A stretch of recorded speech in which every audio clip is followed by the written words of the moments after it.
धारा 370 हटने के बाद जम्मू कश्मीर में ये पहला चुनाव है और ऐसे में कांग्रेस के जो झारखंड प्रभारी है जी ए मीर, वो भी अपनी किस्मत इस बार आजमा रहे हैं। बता दें कि डूरू से वो चुनाव लड़ेंगे, जिसको लेकर तमाम तैयारियां जो है वो पूरी कर ली गई है। कल जिस तरीके से राहुल गांधी वहां रैली करेंगे, इसको भी लेकर तमाम तैयारियों को मुकम्मल की जा रही है। हालांकि अगर झारखंड नेताओं की बात करेंगे तो उनका स्पष्ट रूप से कहना है कि जम्मू कश्मीर के जो डूरू विधानसभा सीट है वहां से तमाम जो तैयारियां हैं उसे पूरी कर ली गई है और कांग्रेस के जो प्रभारी है झारखंड से जी ए मीर, वो भी किस्मत आजमा रहे हैं।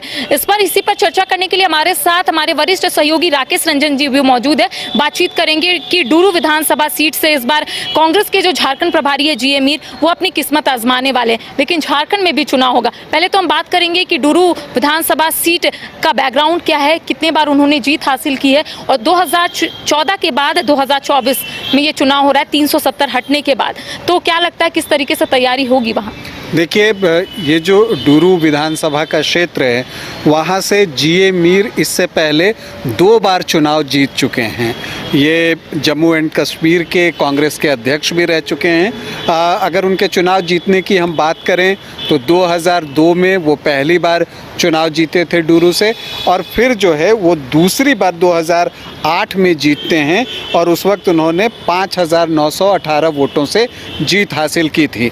लेकिन 2014 के चुनाव में उन्हें शिकस्त झेलनी पड़ी। हालांकि बहुत करीबी मुकाबला हुआ था और वहाँ पर वो सिर्फ 161 वोट से पराजित हो गए थे पीडीपी के सैयद फारूक अहमद अंद्राबी से। तो वो सीट एक बार फिर से झटकने के लिए जी ए मीर पूरा जोर लगा रहे हैं और उनकी पूरी कोशिश होगी कि डूरू पर एक बार फिर से वो वहाँ पर जीत हासिल करे विधानसभा चुनाव में, क्योंकि ये चुनाव जम्मू एंड कश्मीर में इंडिया गठबंधन के लिए भी बहुत महत्वपूर्ण है। वहाँ पर एक अलायंस हुआ है कांग्रेस और नेशनल कॉन्फ्रेंस के बीच में। हालांकि इसमें कुछ और भी पार्टियां जो हैं वो शामिल हैं, लेकिन मुख्यतः इसमें जो है एनसी सीनियर पार्टनर के रूप में है।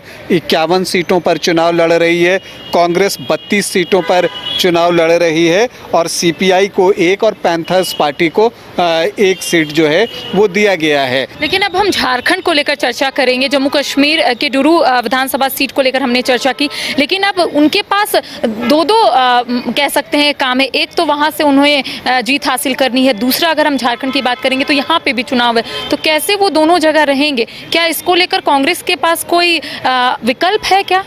देखिए, विकल्प की बात जब हम करते हैं तो 18 सितंबर को उनका चुनाव संपन्न हो जाएगा। उसके बाद चूँकि वो जम्मू एंड कश्मीर के भी बड़े नेता हैं तो हो सकता है कि उनका उपयोग प्रचार के लिए जम्मू और कश्मीर में भी अन्य क्षेत्रों में किया जाए। तो इन सारी परिस्थितियों को देखते हुए जो है सप्तगिरी शंकर उल्का हैं, उनको एक जिम्मेदारी जो है झारखंड के लिए भी दी गई है कि तब तक वो देखेंगे।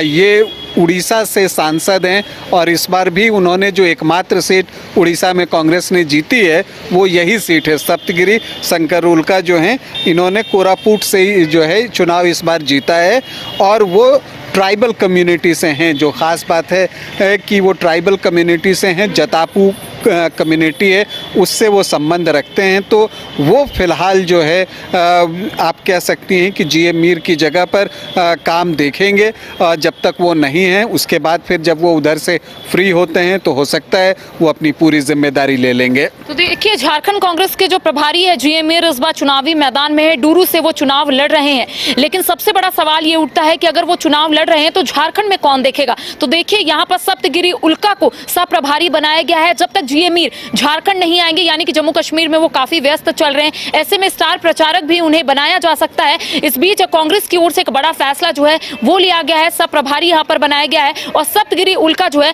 वो झारखंड पहुंचेंगे और तमाम चीजों को देखेंगे और तमाम बड़े नेताओं को दिशा निर्देश देंगे कि किस तरीके से विधानसभा चुनाव में प्रदर्शन करना है। तमाम छोटी बड़ी खबरें हम आप तक पहुंचाने की कोशिश करेंगे। फिलहाल हमें दे इजाजत, नमस्कार।